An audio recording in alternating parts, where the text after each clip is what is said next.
Miracles TV நேயர்களுக்கு வணக்கம். மீண்டும் மோடி வென்றால் அரசியல் சாசனமே இருக்காது, அதிபர் ஆட்சிதான் இருக்கும். ராசா பரபரப்பு பேச்சு. மேட்டுப்பாளையத்தில் நிகழ்ச்சி ஒன்றில் கலந்து கொண்ட திமுக எம்பி ராசா, லோக்சபா தேர்தலில் மீண்டும் மோடி வென்றால் இந்திய அரசியல் சாசனமே இருக்காது என்று பேசியுள்ளார். கோவை மாவட்டத்தை அடுத்துள்ள மேட்டுப்பாளையத்தில் நடைபெற்ற வளர்ச்சி பணிகளை தொடக்க விழாவில் கலந்து கொண்ட எம்பி ராசா சிறுமுகை பகுதியில் இந்த நிகழ்ச்சி நடத்த அவர் பல்வேறு நலத்திட்டங்களை தொடங்கி வைத்தார். இந்த கூட்டத்தில் பேசிய ராசா, நடக்கும் மக்களவைத் தேர்தலில் மோடி வென்றால் இந்திய அரசியல் சாசனம் மதச்சார்பின்மை இருக்காது என்று அவர் பேசியுள்ளார்.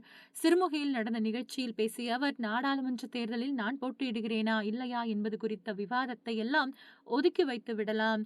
இது ஏதோ ஒரு நாடாளுமன்ற தொகுதிக்கான தேர்தல் இல்லை. இந்த நாடாளுமன்ற தேர்தல் தான் அரசியல் சட்டத்தை நாம் வைத்துக் கொள்ளப் போகிறோமா அல்லது தூக்கி எறிய போகிறோமா என்பதை முடிவு செய்யும்.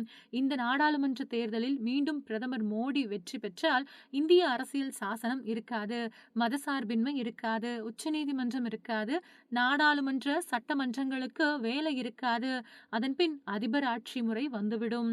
இன்றைய அனைத்து துறைகளிலும் அவர்கள் மதவாதத்தை புகுத்திவிட்டனர். நடுநிலையான பத்திரிகைகளை எல்லாம் கூட தங்கள் கைகளில் எடுத்துக் கொண்டுள்ளனர். அவர்கள் இப்பொழுது ஒருவித மாய ஆட்சியை, மதவெறி ஆட்சியைத்தான் நடத்தி வருகிறார்கள் என்று பேசியிருந்தார்.